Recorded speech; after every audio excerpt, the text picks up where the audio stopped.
En 'n lekker hartlike Vrydagmôre vir jou. Luister gou hierso. Trevor Noah, julle weet mos wie's Trevor Noah. Hy oor die grappies maak. Hy sê mense spandeer so baie tyd om net te keer dat hulle nie gereject word nie, of dat hulle nie faal nie, of dat hulle nie soos 'n failure lyk nie.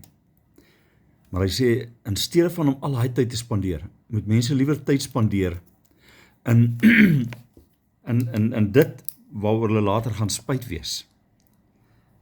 Want dit is nie lekker om spyt te wees oor iets nie. Wie die woord van die Here sê ook, soek die Here terwyl hy nog te vinde is.